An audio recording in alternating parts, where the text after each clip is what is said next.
Hello, everybody. Welcome to Little Rusty Bucket. Subscribe to the channel and drop a like on this video, and I would much appreciate it because I am trying to hit 25K subscribers. There I go again, trying to say check us out on audio-only platforms, but that's not on this channel. That doesn't happen here.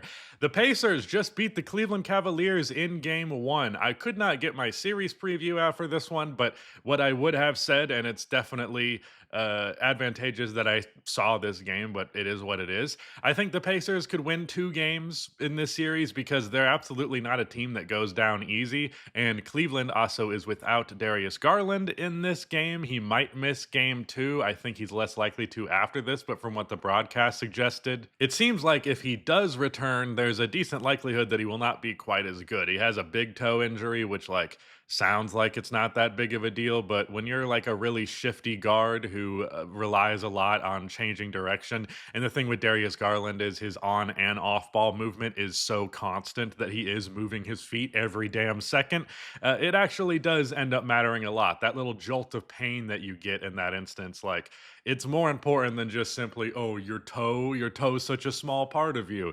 Doesn't change how pain feels. But anyways, the Pacers won this game, and I think you could definitely chalk this up in large part to some shooting variance because they hit 19 of their 36 three-pointers, while Cleveland went 9 for 38, which is extremely uncharacteristically poor shooting. Donovan Mitchell was great in this entire game for Cleveland. Well, I'd say pretty good for most of the game. He did take 30 shots to get to 33 points, but he did go 1 for 11 from outside, and I think if just a couple of those dropped rather than didn't, it would have made a huge difference.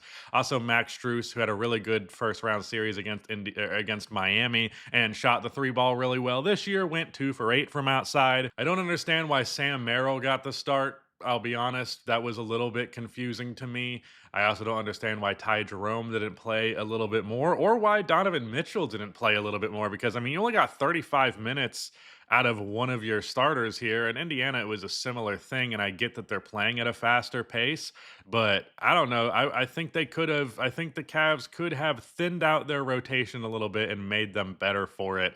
Not even a key point, really, but Isaac Okoro 0 for 2 from outside. He was defended like they didn't care, and I honestly thought he had made it past that point, but not so much the case. Dean Wade was also just nothing for 15 minutes. I don't get Sam Merrill being out there. He was fine in the regular season, but not someone that I'm like, oh yeah, get that guy in the starting lineup. He only played 18 minutes, but yeah, there no Darius Garland, and the shooting variance is what I'm going to chalk this up to.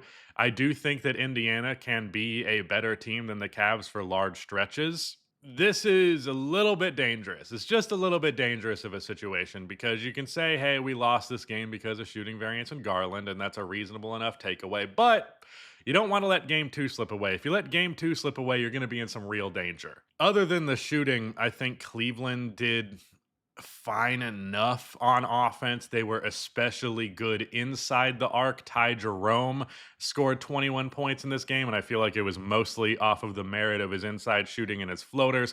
Evan Mobley, 20 points in this one, going 2 for 5 from outside, but he, especially in the second quarter, was getting his offense going, had a lot of easy stuff in the inside the paint. He went 9 for 13 from the field, so given that 3 of those were misses, he went 9 for 10 inside the arc, and I'm pretty sure all of those were floater range to layup range. So yeah, excellent Evan Mobley game, decent Jared Allen game. The one caveat I would put in that, I was pretty disappointed in the interior defense between the two of them because while I expect Indiana to have a pretty easy time on the perimeter as they're a very perimeter-centric team, I was not thrilled with how easily they were getting into the paint and how often Mobley and Allen were out of position.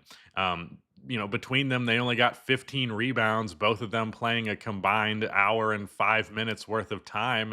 Meanwhile, the offensive rebounding, while it wasn't excessive for Indiana, in the late stretches of the game, I think there were 2 of them that were very pivotal that just completely killed any momentum they wanted to.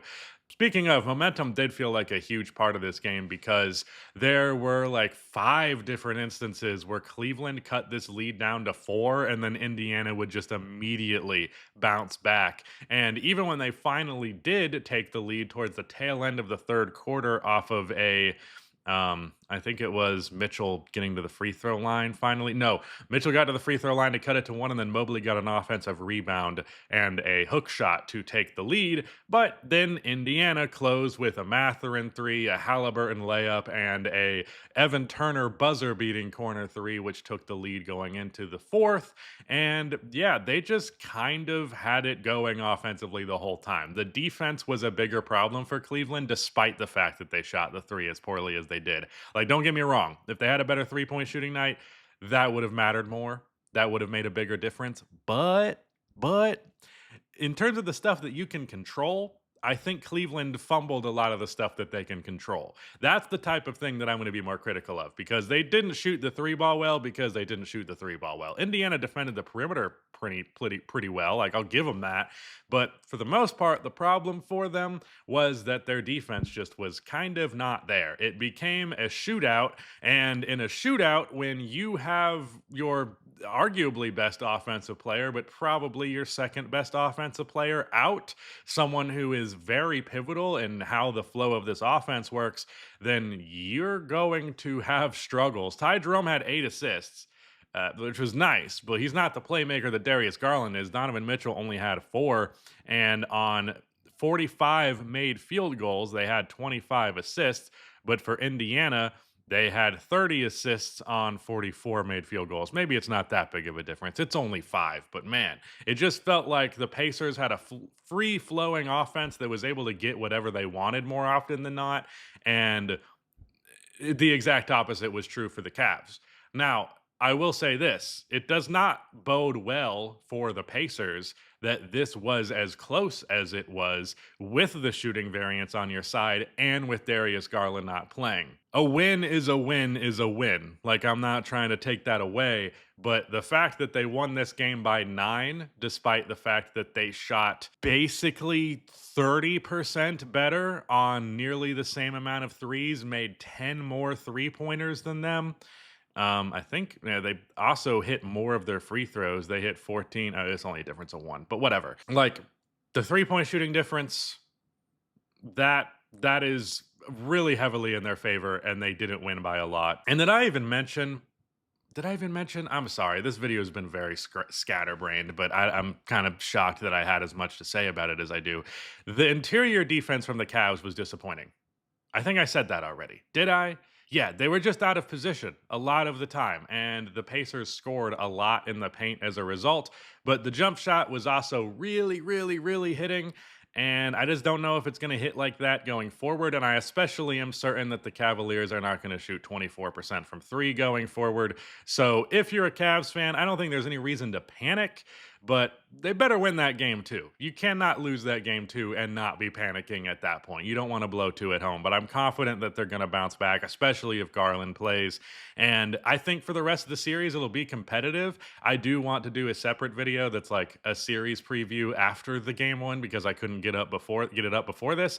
But the Cavs have this. The Cavs are fine. The Pacers are just not a team that you're going to feel comfortable against every time. They're not the Miami Heat. They're not a team that's going to roll over and die. They're not a team you're going to blow out pretty much ever. If you do, it'll happen once or twice. But yeah, I don't know. The Cavs, I don't think they should be scared. But the Pacers, I think they should feel good. And I'll give them this. My favorite thing for a team to do is get multiple guys in the double digits, 5+ guys in the double digits. And every single starter scored double digits for the Pacers, and Benedict Mathurin scored 11 points off of the bench. He went 3 for 5 from outside, which is really something because that's not exactly his biggest strength for sure.